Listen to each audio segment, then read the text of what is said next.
Law of supply, जैसे law of demand में inverse relation था, प्राइस इंक्रीज होते हैं क्वांटिटी डिमांड गिरती है। लॉ ऑफ सप्लाई का डायरेक्ट रिलेशन है, प्राइस इंक्रीज होती है क्वांटिटी सप्लाइड भी बढ़ती है, ठीक है। So there is a direct relationship between price and quantity supplied.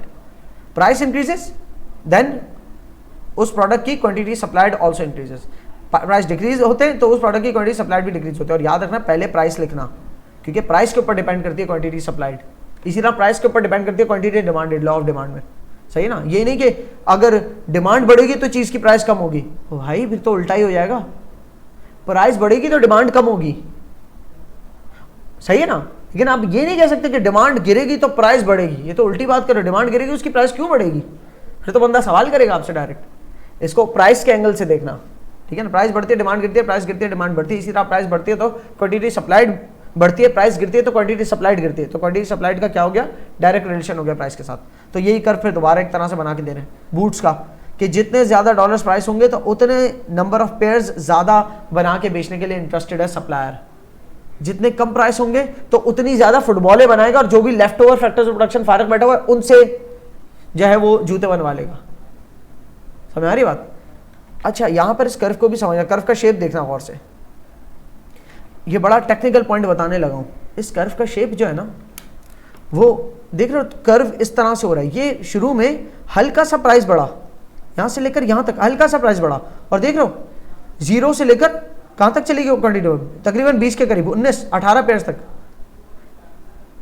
कितने डॉलर पे, $10 पे तो एक भी यूनिट नहीं सेल करने जा रहा था, और 10 से $20 हो जाए प्राइस, तो सप्लायर कितने यूनिट सेल करने के लिए राजी है, 18 यूनिट्स। सिर्फ $10 के इंक्रीज से 18 यूनिट्स।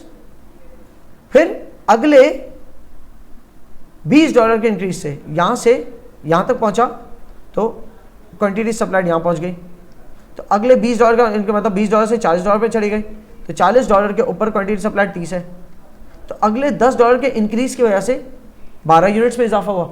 अगले $20 बल्कि ये 20 से 40 पे आई है, 20 से अगले शुरू के सिर्फ $10 बढ़ाए, मार्केट में $10 ज्यादा प्राइस मिले तो सप्लायर 18 जूते ज्यादा देने के लिए राजी है, सही।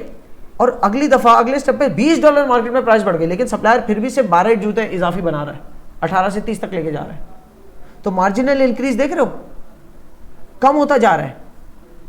उसकी वजह, इस तरह के शेप की वजह पता है क्यों है, इस तरह की वजह की इस तरह के शेप की वजह ये प्रोडक्शन पॉसिबिलिटी कर्व।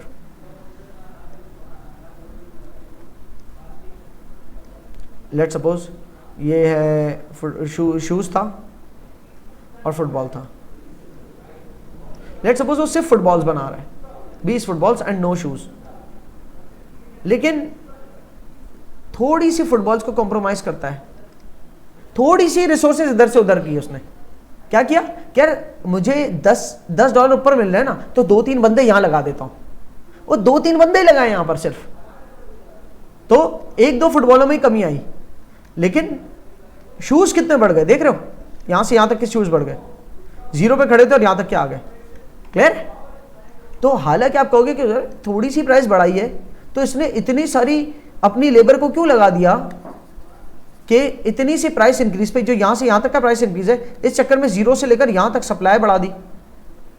इतनी सारी लेबर क्यों ले रहे हैं, इसने इतनी सारी नहीं लगाई होगी लेबर, वो चंद लेबर ही उठा के लगाई होगी, वो लेबर उठा के लगाई होगी जो फुटबॉल में अच्छे नहीं थे, शूज में अच्छे थे, उन्हीं को पहले लगा दिया होगा शूज में। तो उन्होंने चंद नहीं इतने सारे शूज मैन्युफैक्चर कर लिए।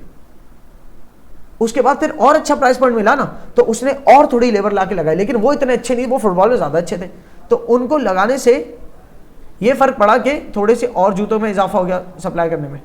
ठीक है, तो ये सप्लाई कर व्यू जा रहा होता है। ठीक है ना, एक पॉइंट आता है सप्लाई कर फ्लैट होना शुरू हो जाता है ऊपर की तरफ यूं, कि उसके बाद जितने भी ऊपर प्राइस आ जाए, जितने भी ज्यादा प्राइस आ जाए, सप्लायर के पास कैपेसिटी नहीं है इससे ऊपर बना ही नहीं सकता। अब इससे ऊपर बनाने के लिए फिर उसको लॉन्ग रन में सोचना पड़ेगा कि जब उसमें उसको लैंड भी लेना पड़ेगा, मजीद फैक्ट्री नहीं बनानी पड़ेगी, तो शॉर्ट रन में वो नहीं कर सकता है काम, और लॉन्ग रन में तो आपकी सप्लाई कर फिर शिफ्ट होगा कि लो भाई आपकी तो प्रोडक्शन कैपेसिटी बढ़ गई। बिल्कुल वैसे ही जैसे प्रोडक्शन पॉसिबिलिटी कर्व शिफ्ट होता है कि आपने नई मशीनरी लगा दी, अब आपकी प्रोडक्शन पॉसिबिलिटी बढ़ गई। लेकिन सेम कर्व के अंदर रहते हुए ऊपर जाके एक दफा फ्लैट हो जाएगा, क्योंकि आपकी सेम फैक्ट्री है, सब कुछ सेम है, तो वो सेम जगह पर रहते हुए आप एक मखसूस तक ही इजाफा कर सकते हो। बहुत ही पुअर काम कर रहा हूँ, मतलब नीट नहीं कर रहा, लेकिन बात समझ आने के लिए आई थिंक इनफ है कि एक पॉइंट तक आपकी प्राइस बढ़ने की वजह से आप सप्लाई बढ़ा सकते हो, लेकिन फिर फ्लैट होते चले आओगे। क्या प्राइस से बढ़ रही है, यहाँ चली गई, यहाँ जिस भी तरफ चली जाए प्राइस, इतनी मिले जितनी मिले, लेकिन एक्स एक्सेस पे आपकी क्वांटिटी यही ब्लॉक्ड है, क्योंकि सुपर प्रोडक्शन कैपेसिटी नहीं है आपके पास।